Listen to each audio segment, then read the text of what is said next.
బహుశా వాళ్ళ అబ్బాయి అనుకుంటారు. Is unstoppable. ఈ మధ్యకాలంలో వాళ్ళన్నీ అట్లా పేర్లే పెట్టుకుంటా ఉన్నారు.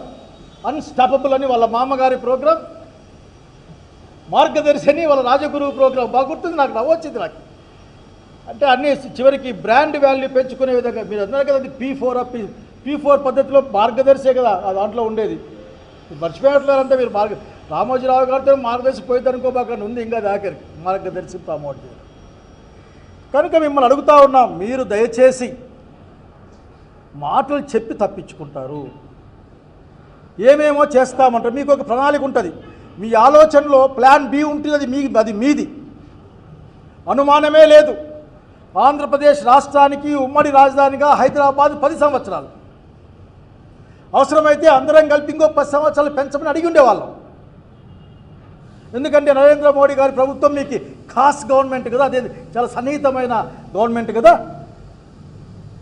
ఇష్టం వచ్చినట్లు 100% 15లో అట 44,000 కోట్లట, ఈరోజు 77,000 కోట్లట. దీన్ని మరీ ఆఖరికి మరీ వాయిదా వేసుకుని వచ్చే కాలానికి 70-140 కోట్లుగా మారుస్తారేమో, నాకు అర్థం కావడం లేదు. చంద్రబాబు నాయుడు గారు మీరు కొన్ని విషయాలు చెప్పారు, గుర్తు తెచ్చుకుంటారు లేదు, నాకు అర్థం చెప్పాలనుకుంటున్నా.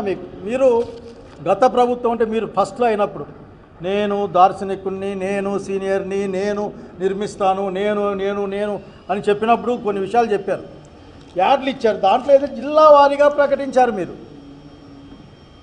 ఈ జిల్లాకి ఏం చేస్తాను, ఆ జిల్లాకి ఏం చేస్తానని అన్ని జిల్లాల గురించి మళ్ళీ మాట్లాడతా. కానీ మా జిల్లా గురించి మీరు ఏం చెప్పారో ముఖ్యమంత్రి గారికి ఈ ఉమ్మడి జిల్లా ప్రజలు కూడా తెలియజేస్తూ ఉన్నా. ఆయన జిల్లాకు ఒక ఎయిర్పోర్ట్ అప్పుడే ప్రకటించారు. జిల్లాకు ఒక ఎయిర్పోర్ట్. రాయలసీమలో రోడ్లకు అసలు ఎంత లెక్క రోడ్లే, ఇక్కడ బండి ఎక్కితే ఇంక మధ్యలో ఆగాల్సిన అవసరమే లేదు. 4 లైన్లు, 6 లైన్లు, 10 లైన్లు అని ప్రకటించారు. కర్నూలు శ్రీశైలం, వినుగొండ మధ్య, కర్నూలు నంద్యాల, గిద్దలూరు గుంటూరు మధ్య, నంద్యాల పూర్వమాముల కృష్ణపట్నం మధ్య, రాజంపేట కడప చెప్పుకుంటే అయితే మనకైతే హిందూపురం నుంచి ఒకటే చక్కగా విజయవాడంగా పోవచ్చు అని చెప్పారు. ఆఖరి అనంతపురానికి ఆయన అధికారయుతంగా ప్రకటించినవి డ్రిప్పు తుంపర్ల సేద్యం అంట. అదే రాజశేఖర రెడ్డి గారి ప్రభుత్వం ఉన్నప్పుడు 90% అందరికీ సబ్సిడీతో ఇచ్చాం, 100% SC STలకి పేదవాళ్ళకి ఇచ్చాం. ఉద్యానవన కేంద్రం అంట. హార్టికల్చర్ కూడా కాలేజ్ కూడా మనం పెట్టాము, 2 కాలేజీలు ఉన్నాయి మన దగ్గర ఇప్పటికే. కానీ ఆయన ఏం పెట్టారు నాకు ఇప్పుడు తెలియదు. సెంట్రల్ యూనివర్సిటీ నేను చెప్తా, అసలు సెంట్రల్ యూనివర్సిటీ కారణం నేనేంటే అడుగు నాతో ఉన్న ప్రభుత్వం. మన దగ్గర వచ్చి ఎయిమ్స్ అనుబంధ కేంద్రం, ఎయిమ్స్ కాలేజీనే ఎత్తుకుపోయారు. మంగళగిరిలో పెట్టుకొని మనకు అనుబంధ సంస్థ అన్నాడు. అనుబంధము లేదు, బంధము లేదు. అసలు చంద్రబాబు నాయుడు గారికి రాయలసీమతో ఏ బంధము పెట్టుకోడు ఆయన. Hindupur textile park, food park, electronic hardware cluster, solar wind power, ISKCON project, BHCL, పుట్టపర్తిలో ఆత్మాధిక, మళ్ళీ అది పుట్టపర్తి ఒక స్పిరిచువల్ సిటీ కడతాడట. ఇప్పుడు పుట్టపర్తిలో ఏముందో నాకు తెలియదు. మనం అక్కడ స్పిరిచువల్ అనుకుంటా ఉన్నా నేను. చంద్రబాబు నాయుడు గారికి ఎట్లా అర్థమైందో నాకు తెలియదు. కుద్రేముఖ్ ప్రాజెక్టులు మూసుకొనే బాహిరి ఈయన ముగిస్తా అని చెప్పారు. దీంట్లో పుట్టపర్తిలో విమానాల నిర్వహణ మరమ్మతుల కేంద్రం, వాచ్మెన్లకు కష్టమవుతుంది అక్కడ. హంద్రీనివా ప్రాజెక్టు పూర్తి. ఇది మన జిల్లాకి, మా జిల్లాకి. కొన్ని వాళ్ళ జిల్లా గురించి మాట్లాడుతారు, ఎందుకంటే ఢిల్లీకి సంబంధించిన జిల్లా కాబట్టి. తిరుపతి అంతర్జాతీయ విమానాశ్రయం మేమున్నప్పుడు ప్రభుత్వాలు కట్టిందే. కుప్పం ఎయిర్పోర్టు ఆయన ఊరిదే పాపం, ఇంకెంతకాలం కడతారో తెలియదు నాకు. Yerpedu SEZ, IIT, Indian institute of science research, Apollo health centre అంటే ప్రైవేటులకు ఇచ్చింది. బహుశా చిత్తూరులో ఆ హాస్పిటల్ని అపోలో వాళ్ళకి అప్పగించారు. బహుశా అది తన హెడ్డింగ్లో పెట్టుకున్నాడేమో. కాణిపాకం, తిరుపతి, శ్రీకాళహస్తి ఆధ్యాత్మిక సర్క్యూట్, IT హబ్. ఏమన్నా మీకు కనిపించినాయా చిత్తూరు జిల్లా లేక మన జిల్లాలో ఆఖరికి? ఇది ఆయన చెప్పే మాట. ప్రతి జిల్లా చెప్పాడు, ఈ జిల్లా ఆ జిల్లా అని కాదు. పాపం నమ్మేవాళ్ళు ఇంకేం కావాలో నాకు అర్థం కావడంలే. కాబట్టి చంద్రబాబు నాయుడు గారు మీరు చాలా చెప్తారు అన్నీ. ఒకసారి మేము ఇక ఓపిక ఉన్నప్పుడు మీకు ఓపిక, మాకు తీరుకున్నప్పుడు మీకు చెప్పే ప్రయత్నం చేస్తాం. ఆయా జిల్లాలకు వచ్చినప్పుడు ఏం మాట ఇచ్చారని చెప్పిన మాట చెప్పకుండా, చెప్పిన మాట చెయ్యకుండా, ఇచ్చిన వాగ్దానం మీద నిలబడకుండా, ప్రజలకు రకరకాలుగా మాయమాటలు చెప్తూ తప్పించుకునే రాజకీయ నాయకుడు ఈ దేశంలో ఎవరైనా ఉన్నారంటే అది చంద్రబాబు నాయుడు గారే మా ముఖ్యమంత్రి గారే అని చెప్పుకోవడానికి కొద్దిగా ఇబ్బందిగా ఉన్నప్పటికీ కూడా మీ యొక్క సుదీర్ఘమైన రాజకీయ ప్రస్థానంలో ఏమాత్రం మార్పు లేకుండా చెప్పిన మాటకు కట్టుబడిని రాజకీయ నాయకులు నిలబడుతున్నారు. మీరు దాని గురించి ప్రజలు మాట్లాడుకోవాల్సిన అవసరం వచ్చింది. కనుక మీకు నాకేం ఇప్పటికి అర్థం కాదు. నాకు రాత్రి అంతా చూసా, టీవీని అతుక్కొని చూసా నేను. ఏమి ఇచ్చిపోయారు మీరు మాకు? మీరు ఏమన్నా నరేంద్ర మోడీ గారు వచ్చారు అనంతపురం జిల్లాకు, రాయలసీమ జిల్లాలకు ఆ రోజు మాట ప్రకారం భారత ప్రభుత్వం ఇచ్చిన మాట ప్రకారం బుందేల్ఖండ్ తరహా ప్యాకేజీని ఇస్తున్నాం అని చెప్పించావా? శ్రీకాకుళం ఉత్తరాంధ్ర జిల్లాలకు బుందేల్ఖండ్ తరహా ప్యాకేజీ ఇస్తున్నామని ప్రకటింపజేసావా? చెప్పుకోవడానికైనా కొద్దిగా మొహం ఉండాలి ఎవరికైనా. విశాఖ ఉక్కు ఫ్యాక్టరీకి 11,400 కోట్ల రూపాయలు ఆ జీతాలకు అప్పులు కట్టుకునేకిస్తే దాన్ని లేవనెత్తేకి ఇచ్చా ఆఖరికి. ఏమైనా చంద్రబాబు నాయుడు గారు అడిగే ధైర్యము లేదు, ఏమీ లేదు. పరస్పరం చప్పట్లు కొట్టుకోవడం, పరస్పరం ఒకరినొకరు పొగుడుకోవడం తప్ప ఈ రాష్ట్రానికి ఒరిగిందేమో చెప్పాలి. లేకపోతే ఈ రాజధానికి నేను ఇదిగో 1,00,000 కోట్లు, 1,00,000 కోట్లు కదా, 1,00,000 కోట్లు ఇస్తున్నాను, లేదు ఇంతవరకున్న అప్పంతా కూడా కేంద్ర ప్రభుత్వం భరిస్తుందని చెప్పించావా? చెప్పించిన పాపాన పోలేదు, అడిగినవా? డబుల్ ఇంజన్ సర్కార్, ఆ పక్క ఇంజన్ ఉంది, ఈ పక్క ఇంజన్ ఉంది, రెండు కలిపి కాదు ఈ రాష్ట్రంలో ఉన్నది. మధ్యలో మనం ఉన్నాం. 2 ఇంజన్లు మన మధ్య పెట్టి లాగుతూ ఉన్నాయి. మన పరిస్థితిని అర్థం చేసుకోవాలా. రాయలసీమ వాడికి అడుగుతా ఉన్నా, చంద్రబాబు నాయుడు గారు మీకు ఎందుకు రాయలసీమ అంటే అంత కోపం?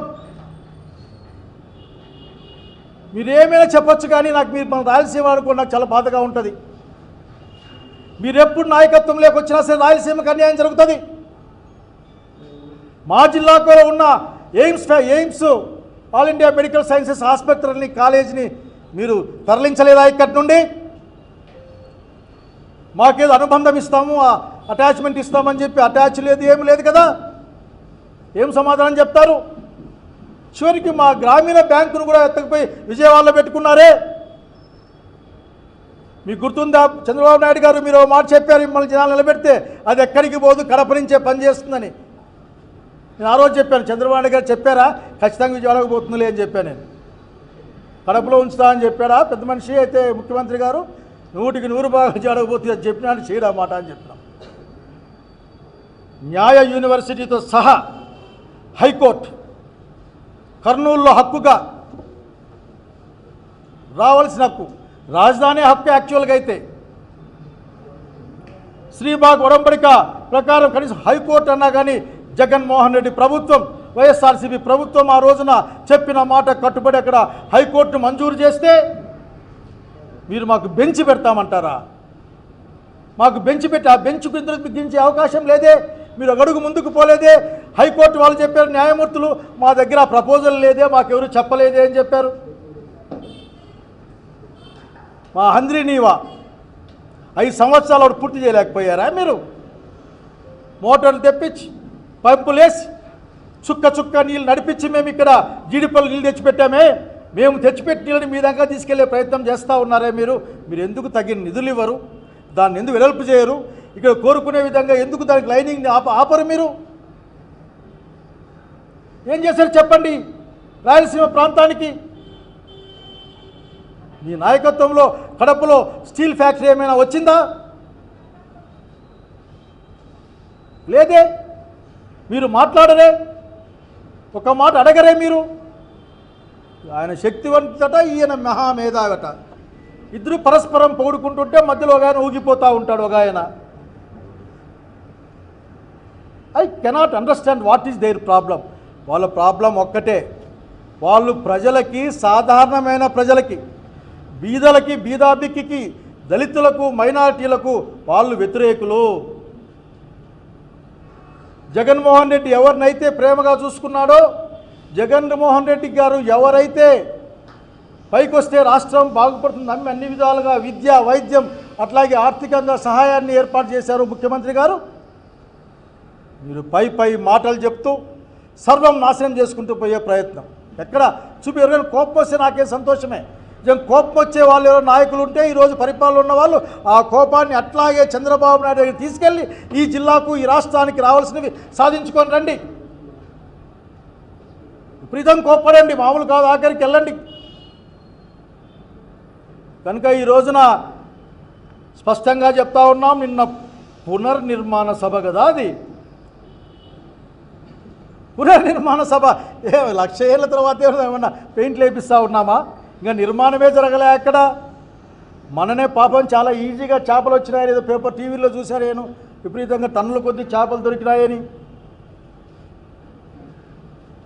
అట్లాగే ఐఐటి వాళ్ళు ఆ బిల్డింగ్లకి ఇచ్చిన రిపోర్ట్ కూడా బయట పెట్టండి, ఆ బిల్డింగులు ఏముంటాయని. నేను చెప్తా ఉన్నా, మీరేం చెప్పారు ఆఖరికి? ఇక్కడ ముంపు ఉండదండి అని చెప్పారు. ఎన్ని అబద్ధాలు చెప్తారు బాబు గారు మీరు, మీ యొక్క కమిటీ, మీ టీం. 5 ఎత్తిపోతల పథకాలని, ముంపు నివారణ ఎత్తిపోతల పథకాలని మీరు 1,100 కోట్ల రూపాయలతో, దాదాపు ఒక అటు ఇటు లెక్కలో 1,100 కోట్ల రూపాయలతో మీరు మొదలు పెడతా ఉన్నారు. మరి ముంపే లేకపోతే, కాలువలే లేకపోతే, నీళ్ళే రాకపోతే ఎవరిని ముంచడానికి అక్కడ ముంపు కడ్డాలు పెట్టుకోవాలో అర్థం చేసుకుని కోరుతా ఉన్నా నేను. చెప్పాలా మాకు? ఆ బ్యాంకులో చెప్పారు, ఈ 5 కట్టకపోతే డబ్బులు వేయమయ్యా అని చెప్పారు. మీరు 5 ముంపు నివారణ ఏదో కడుతున్నాడు దాదాపు 1,100 కోట్ల రూపాయలతో. ఆశ్చర్యం ఏదా ఎవరికి? మీకు మాకు భయం వేస్తుంది, మీకు ఆశ్చర్యం అన్న వేయాలి కదా. సంతోషంలో ఉన్నారా మీరు, మీ గుంపంతా?